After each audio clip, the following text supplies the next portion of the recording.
States मैं आज आपको कैसे बताने जा रहा हूँ।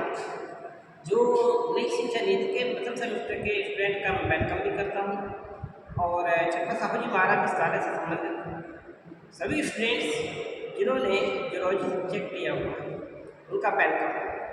और मैं आपको बता दूँ कि इस वक्त जो जूलॉजी सब्जेक्ट नई शिक्षा नीति में दिया गया है वो आपको मेडिकल से रिलेटेड है। अर्थात आप अगर ये बहुत मन लगा करके स्टडी करते हैं तो आप एक साल का भी अगर आप सर्टिफिकेट प्राप्त करेंगे और उसके बाद दूसरे साल में डिप्लोमा, तो इसके बाद आप किसी हॉस्पिटल में भी अगर आप चाहेंगे तो जॉब कर सकते हैं। तो मैं आपको वो ऐसी स्पेशल चीज़ बताने की कोशिश कर रहा हूँ कि आप ये ना सोचें कि हम बायोलॉजी अगर हमने ली तो किसी को हॉस्पिटल में जॉब नहीं कर सकते। तो अब आप मेडिकल के छात्रों की तरह ही आपके सब्जेक्ट में नई शिक्षा नीति में जो केंद्र सरकार ने इस बार जो दिया है बहुत ही ज़बरदस्त मटेरियल दिया हुआ है और इसको आपको समझना होगा और मेरे साथ बने रहना होगा डॉक्टर त्रिपाठी सर के साथ। मैं आपको एक से एक नई बातें बताने की कोशिश करता रहूँ।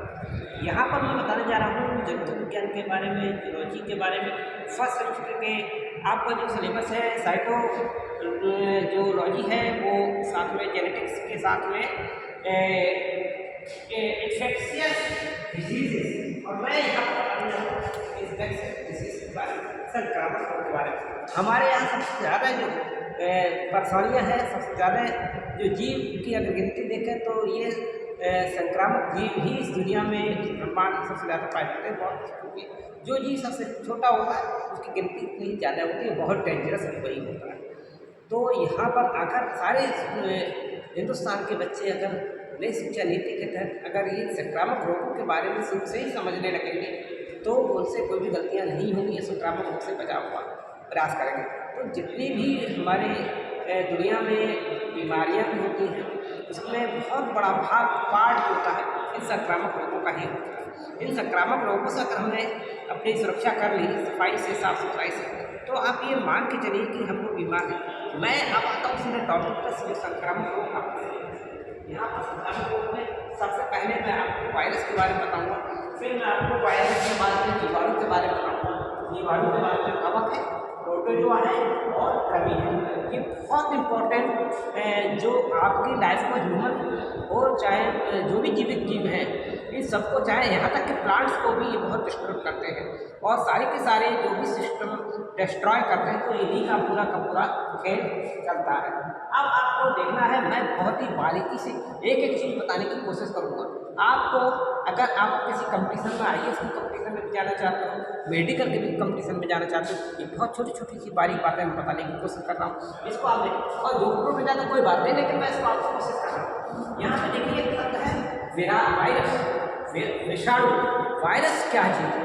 देखिए शब्द लैटिन भाषा के शब्द वेनम से बना है और वेनम को कहा जाता है जहरीला पदार्थ, अर्थात एक ऐसा जहरीला पदार्थ अगर आपके पास जाएगा जो जहरीला है तो डेफिनेटली आपकी सेल्स को नुकसान पहुंचाएगा। यहाँ पर आगे संक्रामक जीव है, कहाँ सेल नहीं पाई जाती है। और ध्यान देने वाली बात है, जो एक कोशी कोशिका के भीतर क्या करता है, एक कोशी कोशिका में जाकर के पिट करता है, इसको रेप्लिकेशन कहते हैं। अब रेप्लिकेशन से मैं यहाँ पर आपको बताने के लिए कोशिश करूँगा कि रेप्लिकेशन क्या है, ये भी मैं आपको धीरे से एक्सप्लेन करूँगा। इस प्रोसेस से गुजरते हैं। यह प्रक्रिया जब होती है रेप्लिकेशन की तो वहाँ होता है जीनोम के डीएनए को क्या किया जाता है, कोशिकाओं में कॉपी किया जाता है। तो इसको भी मैंने एक्सप्लेन करने की कोशिश की है कि प्रकृति यानी कि रेप्लिकेशन है क्या आखिर। तो वो प्रक्रिया जिसके द्वारा जीनोम के डीएनए को क्या करते हैं, सेल में कॉपी कर दिया जाता है। अब आगे आपको देखने की कोशिश करेंगे कि कोशिका के भीतर से गुजरते हैं। जब ये ऐसे संक्रामक जीव जो कोशी कोशिका के जो भीतर से गुजरते हैं तो क्या करते हैं, वो सारे का सारा ये सिस्टम क्या करते हैं, इसके अंदर जाकर के कॉपी करके आपको कॉपी करते हैं और इसके साथ में कोशिकाओं में कॉपी कर देते हैं। इसको कर देते हैं प्रक्रिया, प्रोसेस है जीनोम के डीएनए। यानी अब जीनोम को मैं बताने की कोशिश करूँ, जीनोम आखिर क्या चीज़ है। जीनोम और भी इसको मैंने एक्सप्लेन करने की कोशिश की है कि जीनोम के डीएनए। तो जीनोम क्या चीज़ है, तो जीनोम को समझने की कोशिश करते हैं।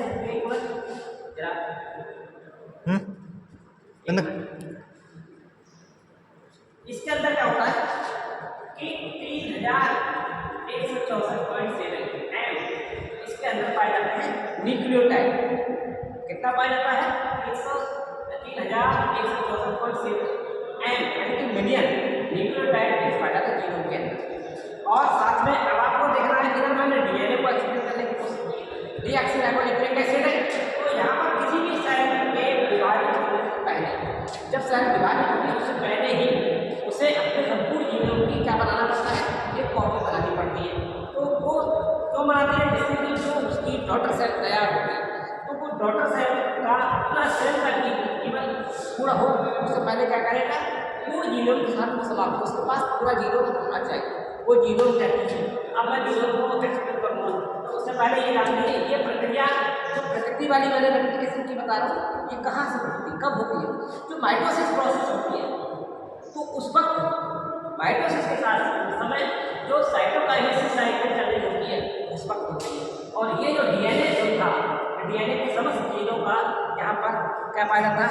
अनुक्रम पाया जाता है, सीक्वेंस पाया जाता है। इसमें डीएनए के समस्त चीज़ों का क्या पाया जाता है? इसमें सीक्वेंस पाया जाता है, अनुक्रम पाया जाता है। अब एक ये कहते हैं कि सबसे ज़्यादा जीनोम पाया जाने वाला, इसमें सबसे ज़्यादा जीन पाया गया है, वो कौन सा? वो क्या चीज़ है? डायस्ट्रोफिन। अब तक का मानव जीन जो सबसे ज़्यादा जो पाया जाता है वो सबसे ज़्यादा किसमें पाया गया है? डायस्ट्रोफिन में पाया गया, ठीक है। और इसके पॉइंट कितना था? 2.4 एम बेस था। अभी कहते हैं क्या ये ह्यूमन में ही है स्थिति? यहाँ पर इसलिए प्लांट के साथ, प्लांट में 3 तरीके का पाया जा सकता है, 3 तरीके का केंद्रीय, अरे प्लांट प्रोटीन में किस तरीके का होता है? केंद्रीय जीनोम, माइटोकॉन्ड्रियल जीनोम और हेल्थ। तो ये मैंने विभिन्न तरीके से साइकिल बताने की कोशिश की है। मैं इसको और डिग्री भी ले जाने की कोशिश करूँगा, पर समझना है आपको। तो समझने के लिए बहुत आसान सा तरीका, सबसे पहले वेनम। वेनम में मतलब है सीधा सा बात है कि लैटिन भाषा का है, लैटिन भाषा में इसे जहरीला पदार्थ कहते हैं। वायरस एक्चुअल में क्या है? ना तो ये इसमें जीवित करैक्टर पाया जाता है, ना इसमें मृत करैक्टर, यानी कि ना तो ये जीवित है ना ही ये मरा हुआ है। तो ये बीच की कड़ी है एक तरीके से। जब ये डेथ बीच के संबंध में आता है, डेथ हो जाता है, और जैसे ही अगर किसी जीवित कोशिका के संपर्क में आता है तो जीवित हो जाता है। तो यहाँ पर ये मैंने पूरा का पूरा एक्सप्लेन कर दिया है, और बाकी मैं इसके वायरस के बारे में कुछ स्ट्रक्चर और आगे की स्टडी बनाऊँगा।